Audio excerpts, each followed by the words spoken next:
Rabbi zidni ilma warzuqni fahma Rabbi shrah sadri wa yassir li amri wahlul 'uqdatam min lisani yafqahu qawli Allahumma ij'alna khalisatan wajhal karim Allahumma ij'alna khalisatan wajhal karim Allahumma ij'alna khalisatan wajhal karim amma ba'd.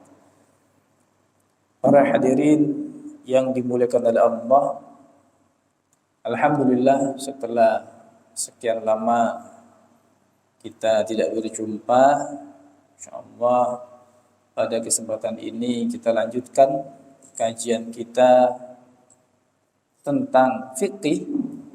Adapun tema yang kita bahas adalah tentang wudhu. Pada penjelasan sebelumnya kita telah menyelesaikan beberapa tema rukun wudhu. Pertama bab niat sudah selesai kita laksanakan. Kemudian yang kedua adalah bab membasuh wajah, sudah itu ya. Dan kemudian sekarang kita akan membahas tentang masalah membasuh tangan. Jadi rukun wudhu itu ada 6. Pertama membaca niat, kedua membasuh bagian wajah, kemudian yang ketiga adalah membasuh tangan. Nah, membasuh tangan ini maknanya adalah air sebagai media yang menentukan sah tidaknya wudhu atau menjadi sebagai syarat sah tidaknya sholat. Pada basuhan tangan, air itu harus sampai ke bagian kulit secara merata pada bagian yang disebut dengan tangan. Sekali lagi, air harus merata sampai kepada bagian kulit yang harus dibasuh pada bagian tangan. Dalam hal ini, ahli bahasa dan fuqaha ini memiliki perbedaan pendapat tentang definisi tangan. Ahli bahasa memahami tangan itu adalah mulai daripada ujung jari, ya, ujung jari sampai yang namanya ketiak. Ini menurut ahli bahasa disebut dengan tangan. Tetapi menurut fuqaha di dalam masalah wudhu, tangan ini definisinya adalah dari ujung jari ini sampai yang namanya siku. Jadi ini adalah hal yang tidak bisa dihindari, harus terkena yang namanya sentuhan air. Mulai dari ujung jari ini, ya, ujung jari, ya, bukan ujung kuku, tapi ujung jari sampai yang namanya siku. Ini dalam masalah wudhu. Tetapi nanti fuqaha berbeda pendapat lagi dalam masalah tangan ketika masalah qisas atau had. Misalnya ada pencuri yang kemudian memenuhi syarat untuk dipotong tangannya. Makanya harus dipotong ketika masalah had atau hudud ini, yang dipotong bukan sampai bagian sampai siku, tidak, tetapi sampai pergelangan tangan. Ini kalau dalam masalah potong tangan. Ya, potong tangan. Jadi kalau ahli bahasa memahami tangan sampai ketiak, kalau dalam masalah wudhu tangan yang dibasuh sampai masalah siku. Tapi kalau masalah had atau potong tangan itu hanya sampai pergelangan tangan. Iya. Ini definisi tangan menurut ahli bahasa dan juga para fuqaha. Jamaah rahimakumullah. Jadi ketika membasuh tangan ini air harus sekali lagi menyentuh pada segala apa yang ada di atas tangan ini. Atau segala apa saja yang ada di dalam tangan. Misal, di tangan kita ini ada apa misalnya? Kalau kita perhatikan. Ada kulit, terus ada apa itu? Di tangan kita ini biasanya ada apa ini? Ada rambut ya. Terus ada kuku. Atau misalnya yang lain. Apa yang warna hitam misalnya? Tompel. Ya kan? Ada apa? Kutil. Apa lagi? Segala pernak-pernik yang ada di tangan secara alami. Ini ketika membasuh tangan, ini harus secara yakin bahwa airnya sudah merata. Dan sampai ada yang terlewat. Misalnya, ada orang jarinya ini 11. Misalnya jempolnya ini ada 3. Daging tumbuh menyerupai dengan jempol. Maka, karena letaknya ada di bagian tangan, maka ini wajib juga harus dibasuh. Gitu ya. Atau misalnya ada manusia itu tangannya 3, Pak. Yang 2 normal begini. Yang 1 di sini, Pak. Ada daging tumbuh persis bentuknya kayak tangan. Ya ada jarinya tangannya. Apakah itu perlu dibasuh? Apakah perlu dibasuh? Nah, dikembalikan. Itu tumbuhnya di mana? Kalau tumbuhnya di tempat biasanya secara normal tangan itu berada, maka itu harus dibasuh. Tapi kalau itu tumbuhnya di tempat yang tidak biasanya tangan itu berada, misalnya di kepalanya, di tangannya, atau di bagian perutnya ada tangannya begini, maka itu tidak wajib untuk dibasuh. Ya, jadi yang harus dibasuh segala sesuatu yang ada pada bagian tangan. Ini ya. Kemudian, bagaimana kalau misalnya masalah kuku? Ya, masalah kuku. Ada di antara kita ini yang kukunya pendek. Saya yakin bahwa Bapak ini kukunya pendek. Tetapi ada juga di antara kita ini yang suka memelihara kuku panjang. Entah itu cuma berapa senti, atau misalnya kalau meter jarang ya gitu ya. Saya kukunya 10 meter.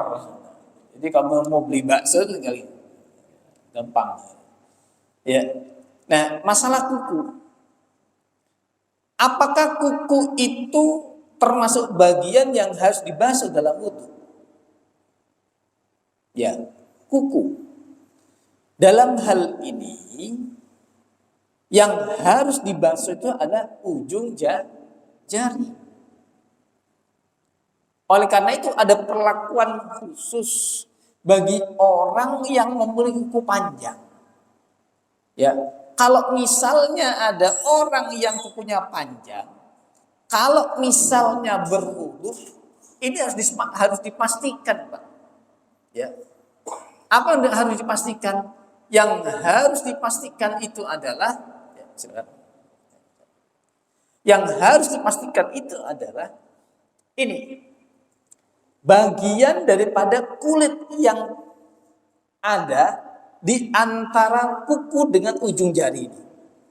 Ini dipastikan bahwa harus tersentuh dengan namanya air. Ya. Kenapa? Karena ini menjadi bagian rukun yang harus terkena daripada air. Jadi yang memiliki kuku panjang itu harus hati-hati ketika misalnya berwudu. Ya, ketika misalnya berwudu harus hati-hati. Harus dapat memastikan bahwa bagian ini tadi itu memang betul-betul tersentuh oleh air. Lalu kalau begitu, ya, apa hukumnya memanjangkan kuku? Ya, apa hukumnya memelihara kuku? hukum memelihara kuku itu adalah makruh. Nih ya, hukum memanjangkan kuku itu adalah makruh. Kenapa makruh? Ya, kenapa makruh? Karena kalau orang kukunya panjang, ini lebih banyak mudorotnya ketimbang maslahatnya. Orang memanjangkan kuku itu paling hanya dilihat dari aspek estetika keindahan saja, gitu ya. Paling orang itu kukunya lebih manis misalnya. Tapi segi manfaat ini tidak terlalu banyak manfaatnya. Justru orang memanjangkan kuku ini dianggap bertentangan dengan fitrah manusia. Ya, bertentangan dengan fitrah manusia. Sebagaimana diterangkan dalam hadis Nabi, al-fitratu khamsun. Fitrah manusia itu ada 5. Ya. Yang pertama adalah al-khitan, sunat. Ini bagian fitrah. Ya, bagian daripada kesunahan. Yang kedua, al-istihdad. Istihdad itu adalah mencukur bulu kemaluan. Ya, yang ketiga adalah qasus syarib, yaitu mencukur ini kumis. Ya, mencukur kumis, bukan mencukur jenggot, mencukur kumis. Jadi kalau misalnya Bapak sekalian mencukur kumis itu berpahala, asal niatnya benar ya. Niatnya saya melakukan cukur kumis ini untuk menjalani fitrah atau menjalankan sunnah, berpahala ini. Ya. Kemudian apa? Wa taqribul adfar, memotong kuku. Jadi motong kuku ini termasuk bagian pada sunnah. Anjuran Nabi paling baiknya motong kuku itu hari apa? Hari Jumat. Ya, itu anjuran untuk bisa lebih mendapat kesunahan Nabi. Ya, yang terakhir adalah natful al-abad. Natful abad ini artinya mencukur bulu ketiak. Ini 5 hal ini termasuk bagian daripada kesunahan atau fitrah. Oleh karena itu memanjangkan kuku ini termasuk hal yang tidak memiliki banyak manfaat. Yang kedua, memanjangkan kuku ini kalau kita merujuk pada hadis Nabi adalah perkara yang justru mengundang daripada kumpulnya kotoran atau najis. Mungkin barangkali kita habis istinja, ya. Atau misalnya kita itu habis bersih-bersih apalah yang kotor-kotor gitu ya. Nah ini kalau misalnya kita tidak teliti, membersihkan kuku ini kan bisa terlewat. Ya, membersihkan kuku ini bisa terlewat. Nah ini kan kalau misalnya ada sisa kotoran di serat kuku dan kemudian kita wudu, bagaimana? Tentu ini akan menyulitkan. Ya. Menyulitkan.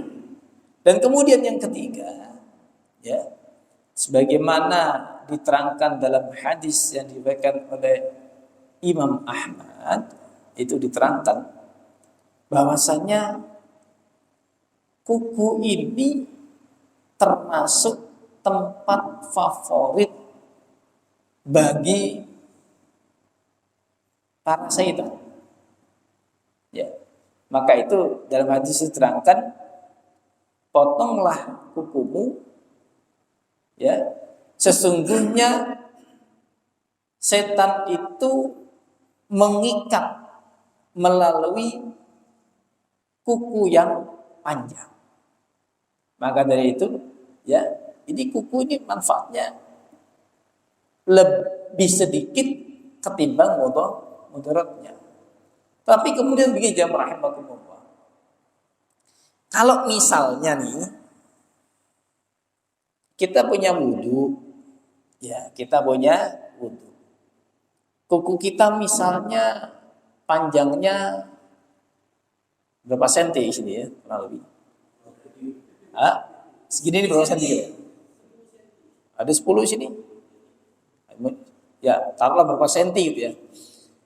Kita nih wudhu nih, habis wudhu, kemudian kuku kita itu menyentuh kulitnya istri. Kuku menyentuh kulitnya istri. Kira-kira batal apa enggak?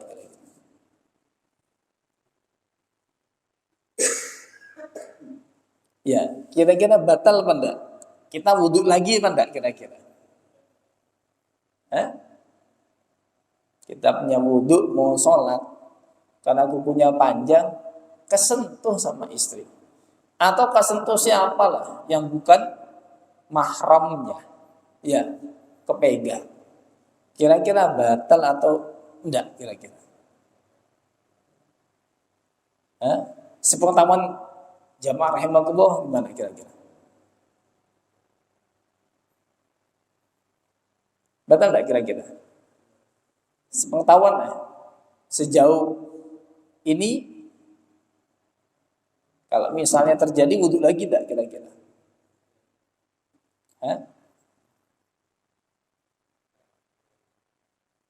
Yang membatalkan wudhu itu bersentuhan antara kulit. Nah, kuku itu masuk kulit atau bukan? Jawabannya adalah bukan. Maka kalau yang kesentuh ini kuku, nyentuh istri, maka kita kalau wudhu tidak batal. Termasuk rambut. Ya, rambut. Kita punya wudhu, megang rambutnya istri. Tapi jangan sampai megang kulitnya ya, megang rambut. Maka itu termasuk hal yang tidak membatalkan wudhu. Nanti akan kita bahas pada episode tentang masalah hal-hal yang membatalkan wudhu. Tapi ini hanya sekedar informasi saja, persiapan. Ya, supaya nanti di rumah tidak batal. Nanti penjelasannya bagaimana? Nanti episode berikutnya. Ya, maka dari itu kalau misalnya orang memiliki kuku panjang, kalau wudhu mohon diperhatikan. Wudhunya misalnya, ya ini misalnya ada keran, wudhunya itu jangan lupa. Ini tekan, Pak. Bagian daripada ujung jari ditekan. Supaya apa? Dipastikan air itu bisa meresap di sela-sela kuku ini. Itu ya. Ini mohon diperhatikan. Kalau kukunya pendek, enggak jadi masalah, ya. Tidak jadi masalah, wudhu biasa saja. Ya. Tapi kalau kukunya panjang, mohon perhatikan. Sekiranya panjang lah, definisi panjang itu kan melebihi daripada ya kayak kulit nih ya, kan ada nih kuku kita yang ada warna putih, ada yang warna seperti warna kulit, kan gitu. Nah yang warnanya beda sama kulit, nah itu berarti sudah mulai dianggap melebihi batas. Gitu ya. Maka harus hati-hati, ya. Sampaikan ini, terutama nih kaum perempuan. Kaum perempuan ini suka bahkan pergi ke salon masang kuku. Ya ada kan? Itu kalau kita ke dunia salon itu ada itu. Nah, bentuknya macam-macam, ada gambar begini, warna ini macam-macam. Ya, maka sebaiknya kalau ditanya, misalnya istri tanya, bang, boleh nggak pasang kuku? Jawabannya sebaiknya sudahlah, tidak usah. Ya, kenapa? Karena nilai manfaatnya manfaatnya lebih kecil daripada nilai mudaratnya. Ini ya masalah kuku. Kemudian dalam membasuh tangan ini ada hal lain yang harus kita perhatikan. Apa itu? Adalah segala bentuk aksesoris. Ya, ini bapak-bapak ada di biasanya. Aksesoris yang menempel pada bagian tangan, baik misalnya di bagian jari atau misalnya di bagian tangan. Contohnya apa itu? Misalnya cincin. Ya, ada pakai cincin ini. Ada Pak Haji Safri pakai cincin. Pakai cincin? Oh ya pakai. Ya. Atau misalnya pakai jam tangan. Atau pakai gelang. Nah, saya ini ketemu dengan beberapa orang, Pak. Itu kadang suka pakai gelang karena dari akar apa namanya pohon apa gitu. Ya, warnanya hitam gitu biasanya.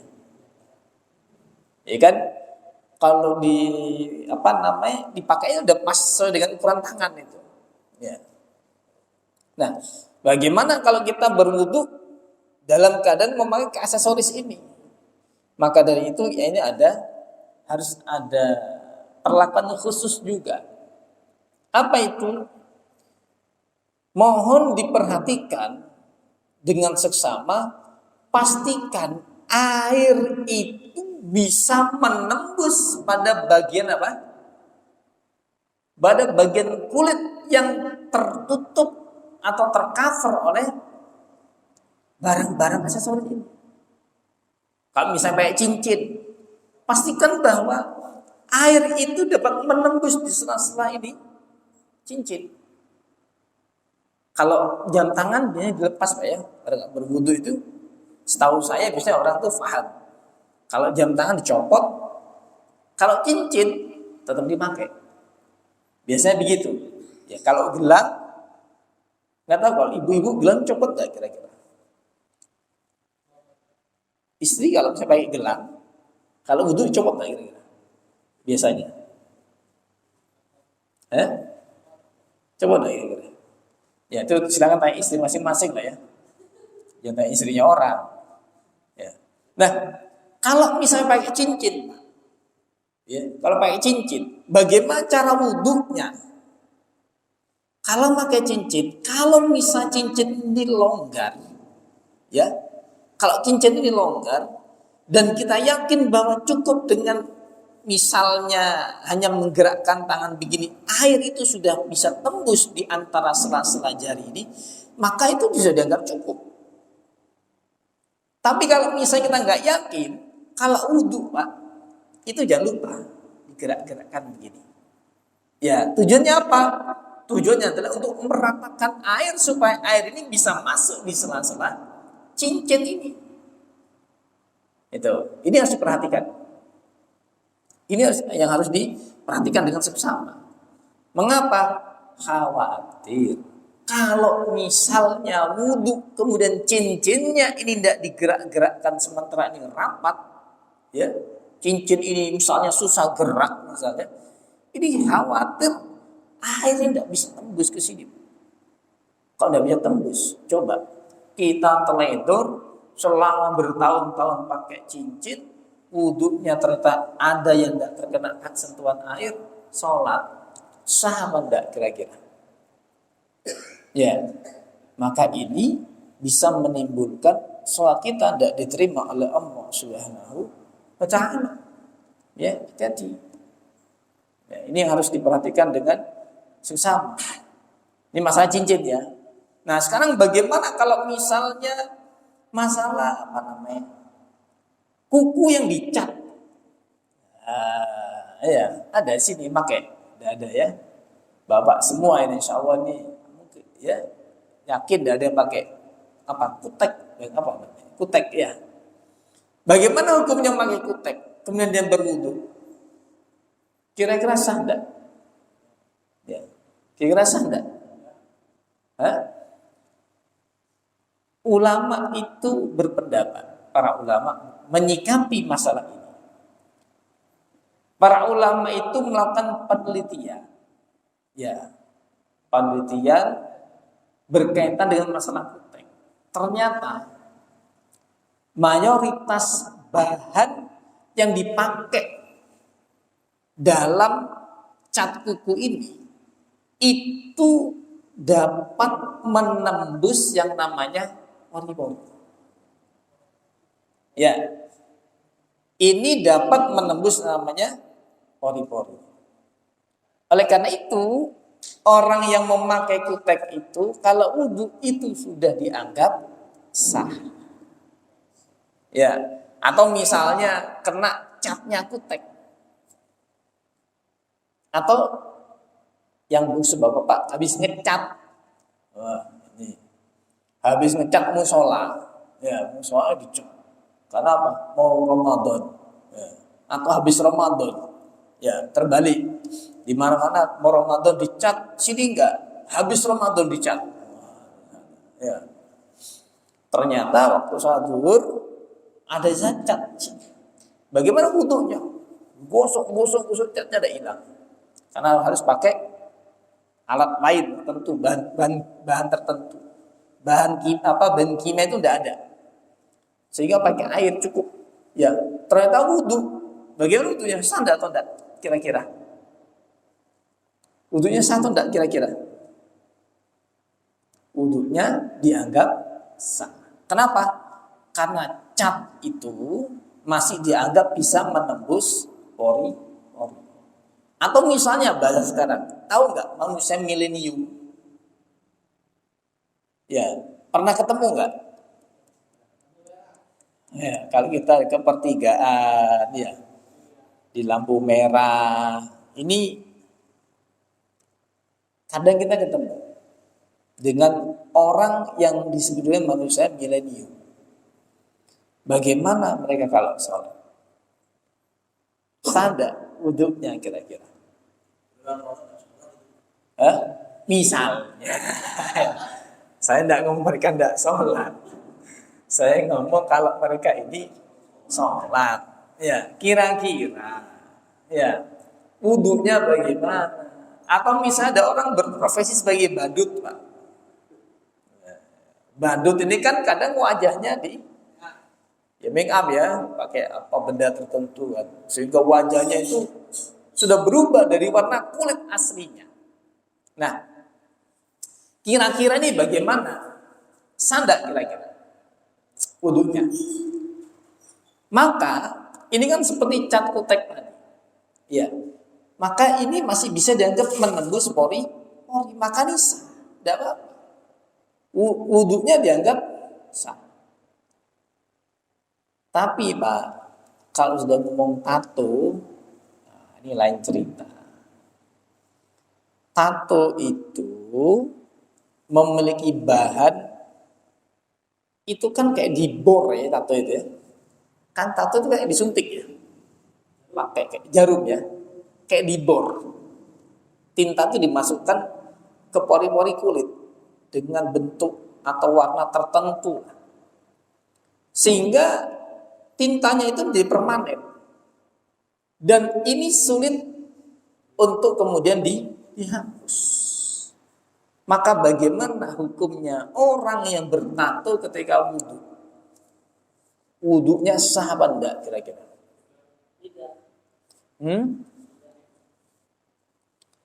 Nah kalau misalnya tidak, satu saat di sini, di musola sini, ada orang bertato itu mau sholat, mau wudhu. Apa terus kita ngomong, mas, tidak sah mas wudhunya mas. Apakah begitu kita? Ya, maka dalam hal ini kembali ke masalah niat. Ya, jangan kemudian kita itu menjudge, menghakimi orang bertato. Kenapa?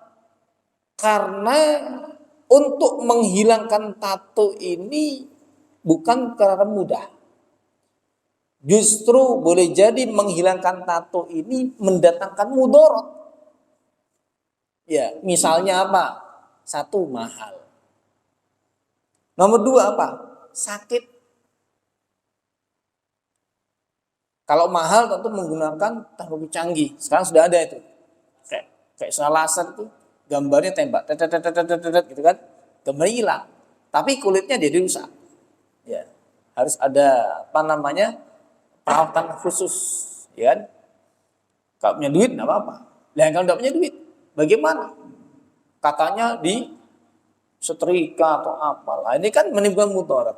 Maka dari itu orang yang bertato ini dianggap sah wudhunya kalau di dalam hatinya muncul niat apa? Taubat. Muncul di hatinya niat taubat bahwa dia menyesal. Dengan memiliki tato dia menyesal kemudian dia berjanji tidak akan menambah atau mengulang kesalahan yang sama. Ya.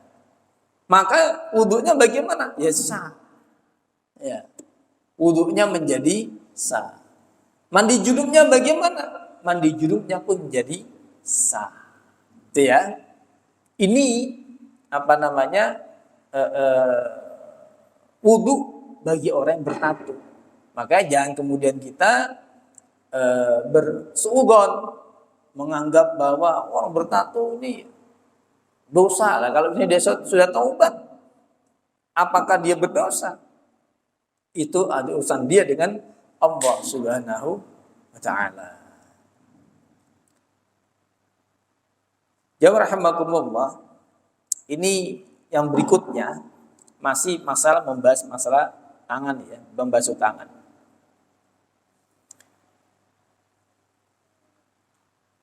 Karena kalau wudhu itu segala penghalang yang ada pada bagian tangan ini harus dihilangkan.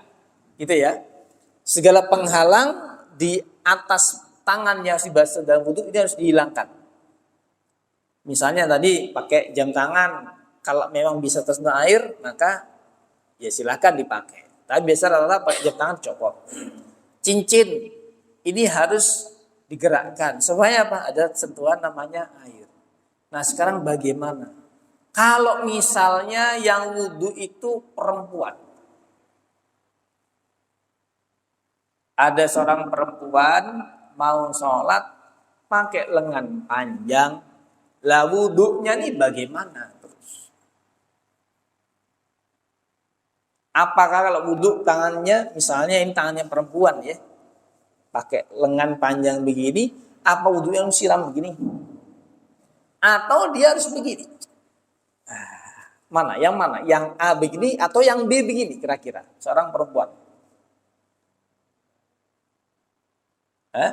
Istri kita, anak-anak kita yang perempuan kalau wudhu, kalau pakai lengan panjang, pakai A begini, siram air, atau B? Baru siram. Yang mana kira-kira? Yang B pasti. Ya, pasti akan diangkat. Ini kan, kenapa? Ini dianggap sebagai penghalang. Kan begitu. Cuman masalahnya, harus tidak ada penghalang, tapi kalau buka begini kan aurat ini. Iya kan? Maka ini kalau di tempat yang tertutup di rumah tidak ada masalah. Tapi kalau misalnya tempat umum, misalnya di sini kan ada musola tempat wudhu kan. Maka dari itu tugas kewajiban daripada DKM ya apa? Menyediakan tempat wudhu yang tertutup bagi kaum perempuan. Kalau misalnya itu tidak terlaksana, maka seandainya ini aurat terbuka yang menanggung beban gara-gara terbukanya aurat itu adalah siapa? Siapa? DKM, masjid atau musola. Makanya harus tempat wudhu untuk perempuan tertutup.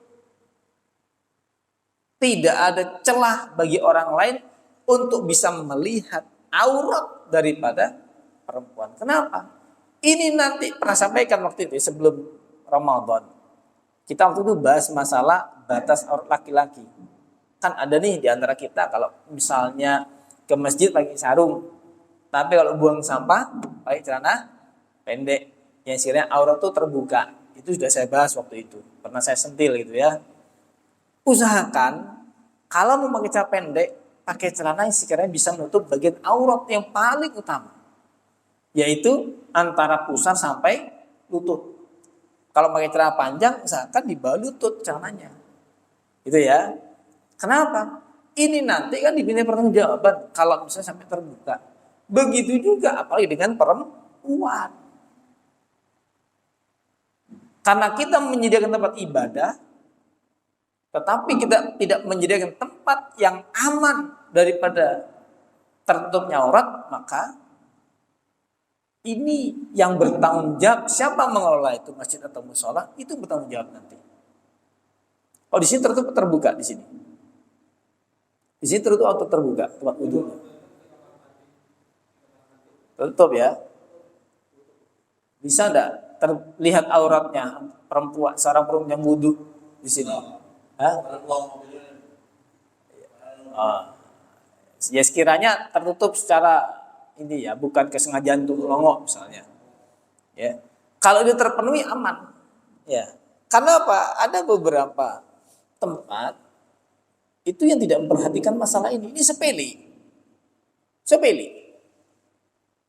Ada, saya pernah sekitar mungkin 3 tahun yang lalu atau 4 tahun yang lalu menyampaikan masalah ini di satu musola bukan masjid, musola di dekat Ciputat.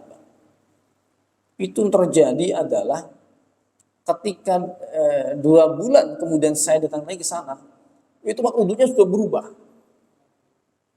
dirombak, direnovasi itu tempat wudhunya dan tertutup. Itu. Kemudian di wilayah Buaran itu ada juga masjid malah. Ketika saya menyampaikan itu langsung dibuatkan pintu yang nggak bisa orang sembarang masuk. Jadi tulis di pintu itu wanita, gitu kan? Itu ada seperti itu.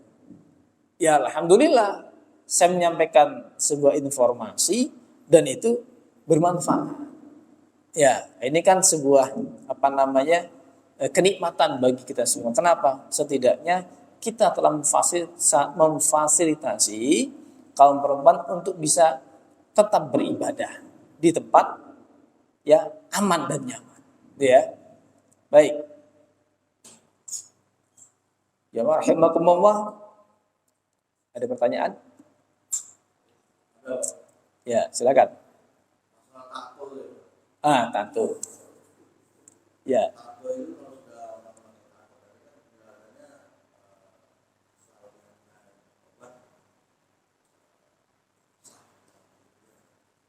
Tapi dengan bahasa seperti ini, bagi orang yang mau membuat tato itu jadi hal yang nanti aja gampang tobat gitu.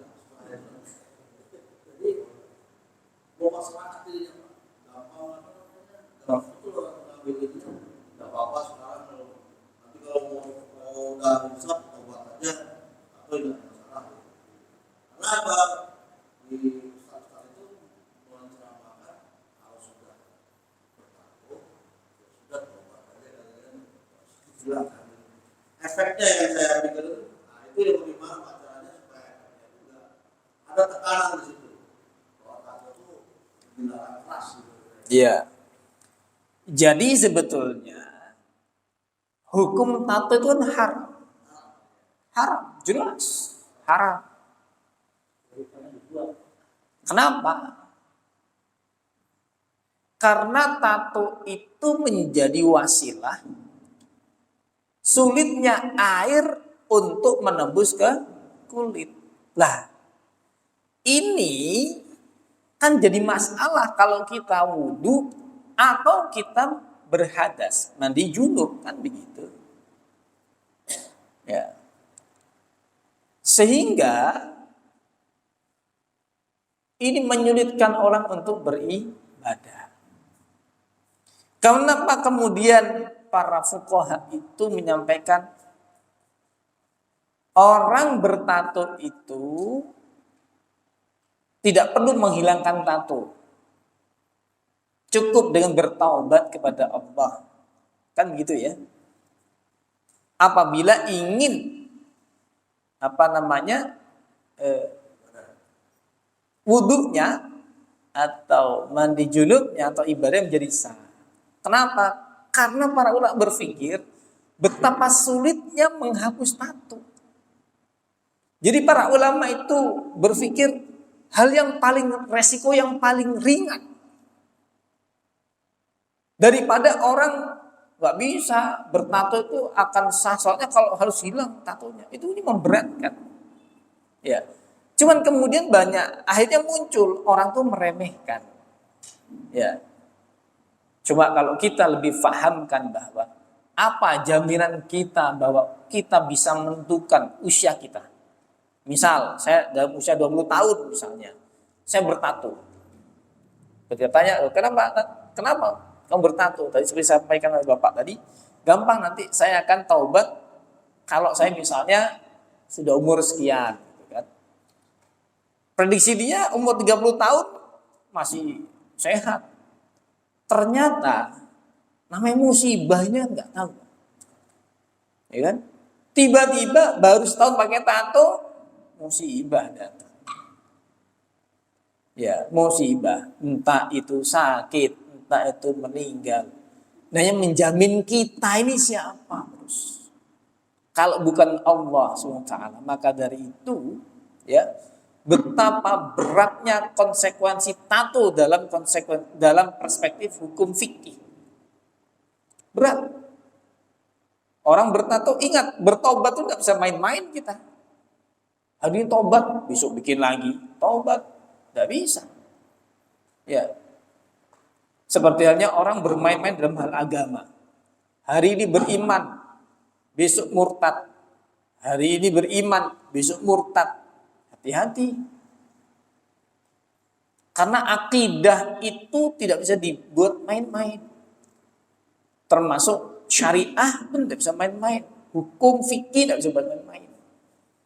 Maka itu kita ingatkanlah kepada mereka yang ingin bertato, punya niat bertato. Mungkin ada ya, di antara misalnya ada anak-anaknya, atau keponakannya, atau anak asuh kita, itu akan bertato. Sebaiknya, bukan sebaiknya, harus, tidak usah.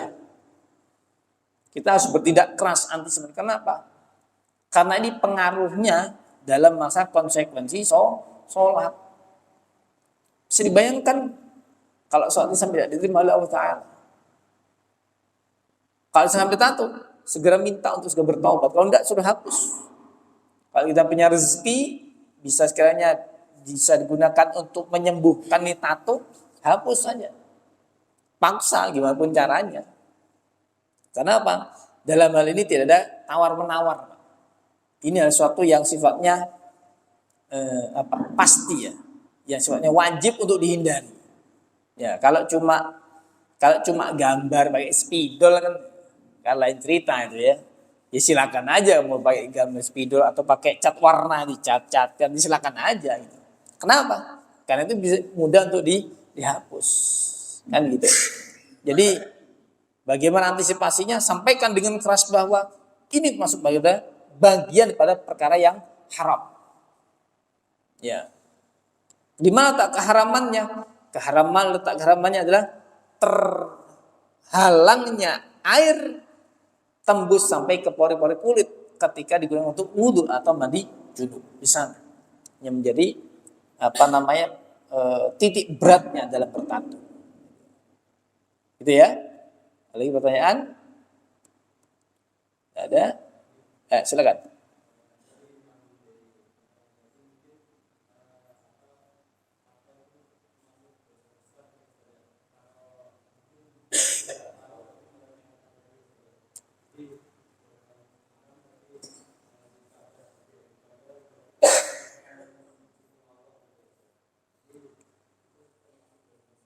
Jadi begini,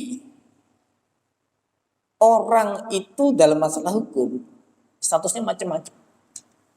Ada orang yang tahu, ya, ada orang yang pura-pura tidak tahu, ada orang yang tidak tahu, dan ada orang yang benar-benar tidak tahu. Ya, ada yang tahu, ada yang pura-pura tidak tahu, ada yang tidak tahu, ada yang benar-benar tidak tahu. Orang yang tahu ini tentu berbeda kasusnya dengan orang yang sisanya ini. Orang yang pura-pura tidak tahu itu pun berbeda status hukumnya dengan yang dua sisa ini. Begitu sampai sebaliknya. Ya.